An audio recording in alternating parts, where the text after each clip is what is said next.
Hey there, magic ones. Welcome to your 2025 year ahead tarot reading. Again, I say this every year. I can't actually believe that I'm doing this again and that we are at the end of the year. So I'm really excited to bring you through these readings. I've been working really hard on them.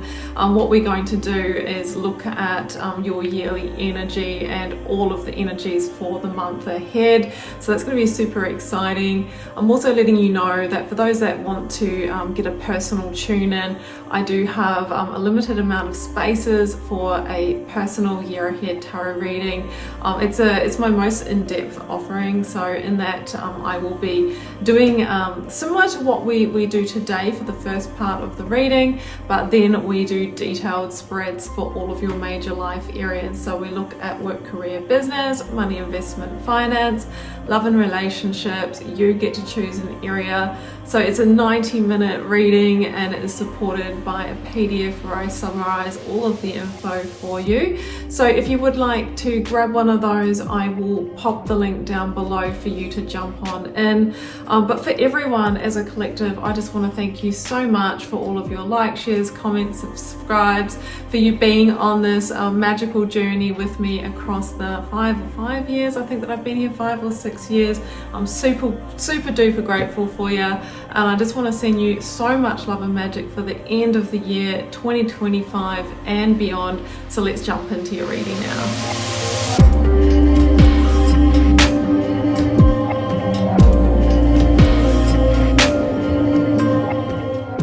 Aries, this is your tarot wheel for 2025. So what we have here is a pair of cards from January around to December, and they will be your high level energies for the year. But what we're going to do to start off with is I'm going to draw you a major arcana card. So I've got the 22 big themes of the tarot here, and I want to see which one you are working with. All right, Aries. We have got the sun. Oh my goodness, thank you. I'm an Aries as well, so I am so pleased to see this. I don't know about you, Aries, but it was a rough year, 2024, and the energy really has been, building for us. And, we've had Chiron, the wounded healer, in our sign for some time, and, we're getting to the tail end of that. We're going through a lot of healing, learning so much about ourselves, but the sun says we're getting to positive times, right? The sun is coming out. There's nothing that we can't overcome, and this can be illumination of path. This can be a rebirth. It's a Leo energy, so it's about strength, courage, and bravery to follow the heart and bold leadership. You might be dealing with a Leo, Sun, Moon, Rising, Venus. We do have the strength card in the reading as well, but the sun is the most positive card in the deck. Aries, it is a beautiful energy of the future being bright ahead. So hallelujah to that. All right, let's jump into your wheel. You do have a lot of powerful energies here. It really feels like there's a big sliding doors into a new era, a new chapter. Hopefully that golden era there, the big golden disc of the sun.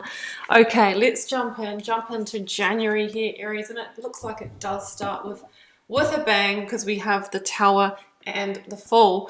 But do you know what I always notice about this particular tower here, Aries? There is lightning coming down from both sides. This tower ain't falling. It is standing proud. It is made of stone, right? And a spoiler alert to February, you are coming into full strength and fire energy. Full strength, right? I just feel like something, there could have been something that you did think that might happen, like an unfavorable outcome here, but do you know what? The tower doesn't fall. Or maybe you navigated through something, but you still come out feeling intact, right? Ultimately, the tower is alignment, realignment. We've got the Fool here. There's a fresh new start or a new beginning energy, but I just get the feeling that, it's something really significant, or there might be an unforeseen new path that opens in January.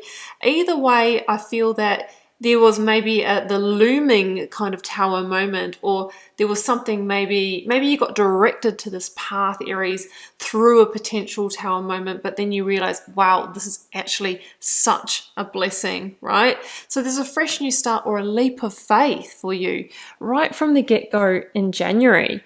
February, guess what? Double Queen of Wands, right? This is our card. This is the Fire Queen herself. So I just think that you are going to be on fire.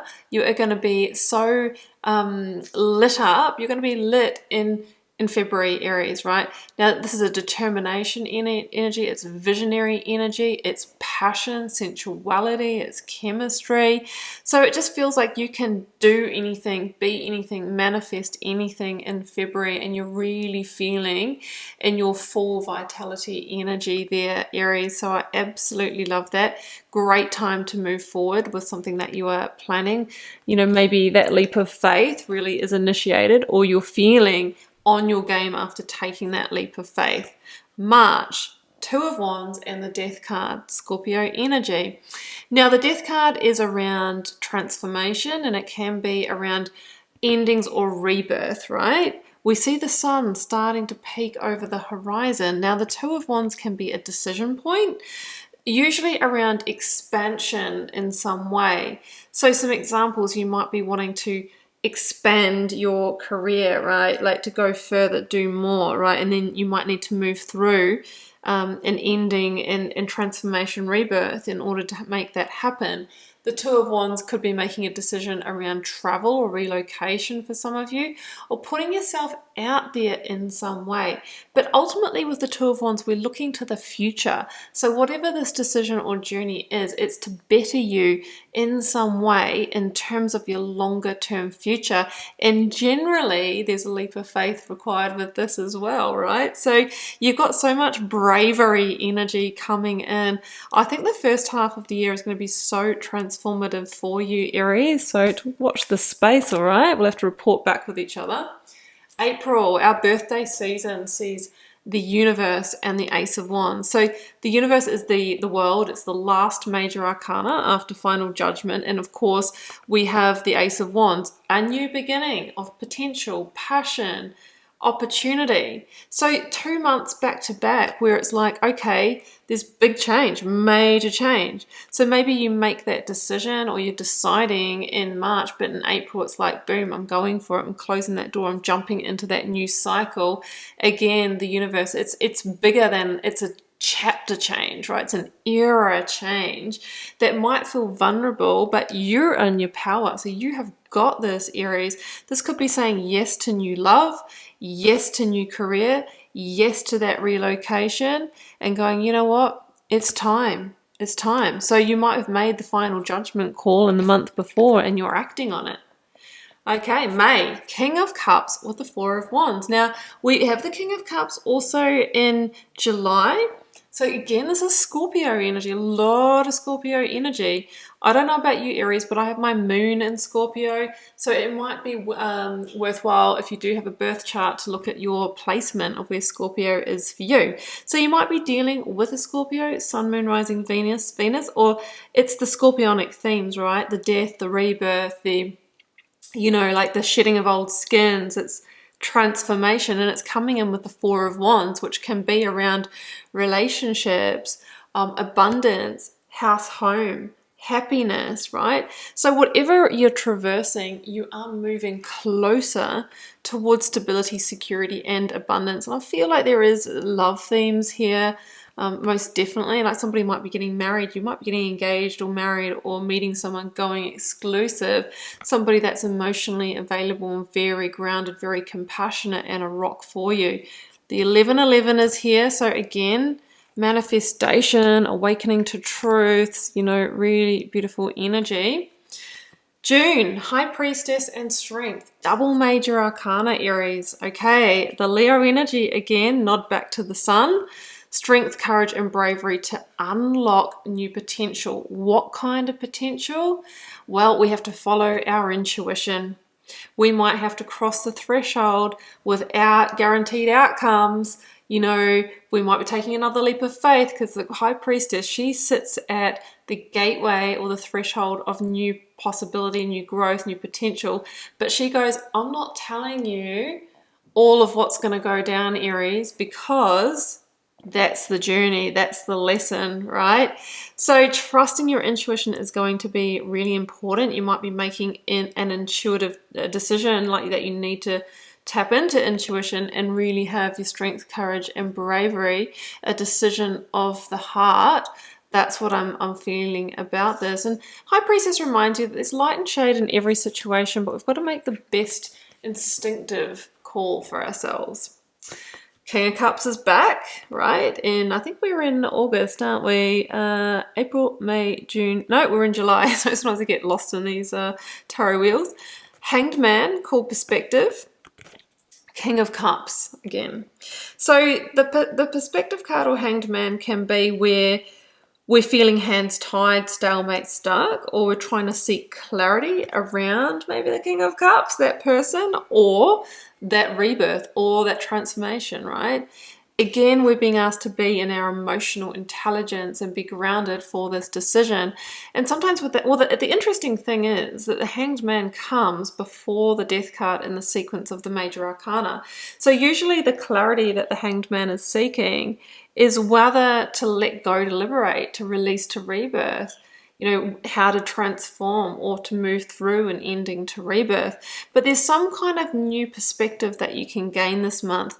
Maybe the King of Cups is someone that's helping you get that perspective, because it can be a really trusted companion or confidant as well.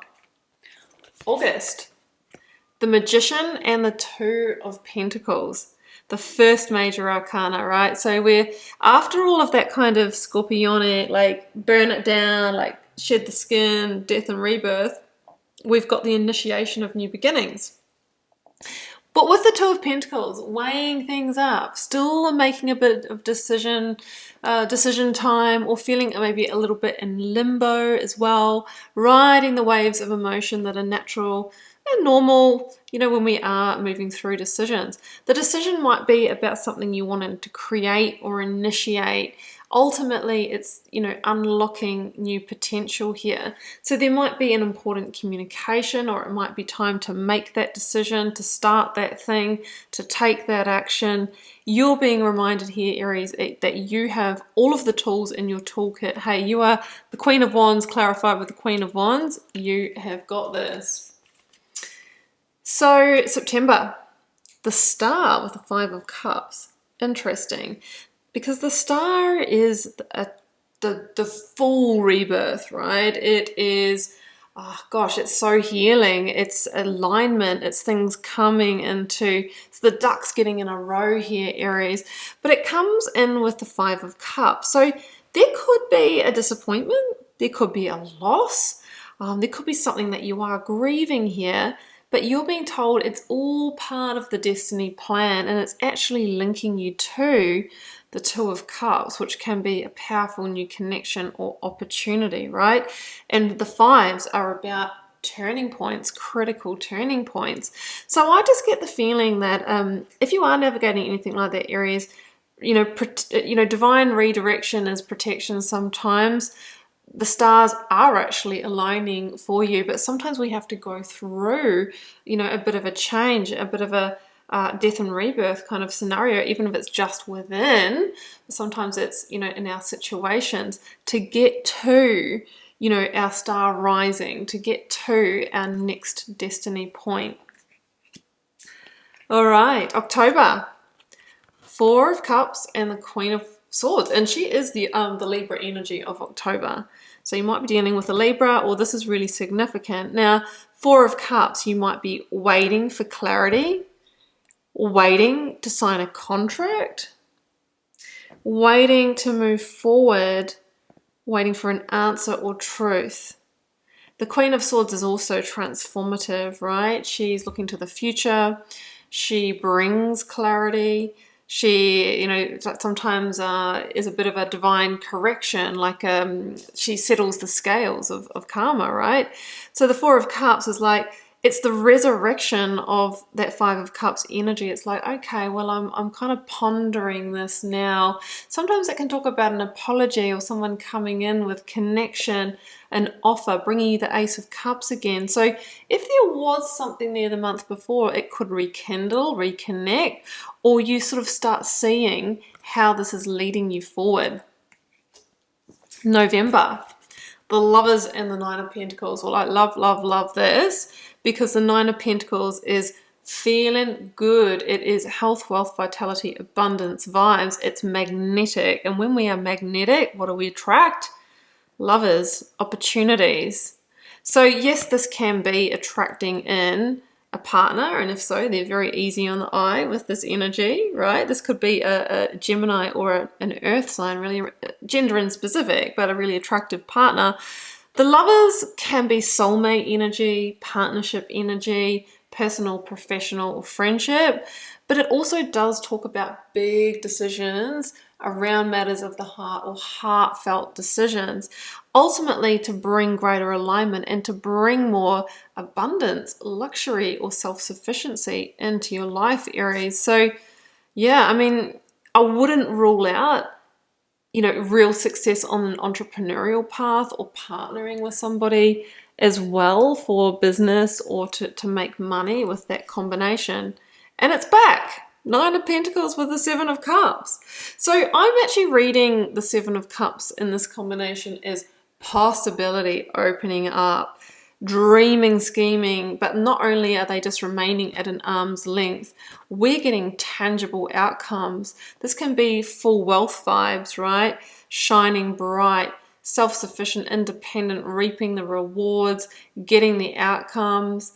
You know, if you did move forward with something here, then you're already seeing the fruits of your labors and seeing the success. I mean, after all, Aries, with the sun as your guiding energy for 2025, what else would we expect? The sun brings growth, right? It can bring our manifestations to fruition. It can light our path.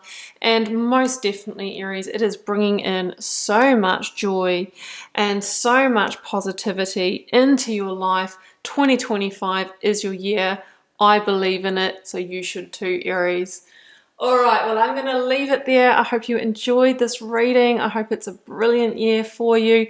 If you would like to get a personal tune-in for 2025, I will leave the link down below where you can access the comprehensive 2025 reading that I spoke about at the start, and you can track along and really make the most of the energies. And for everyone, I'm just wishing you so much love and magic and an incredible year ahead.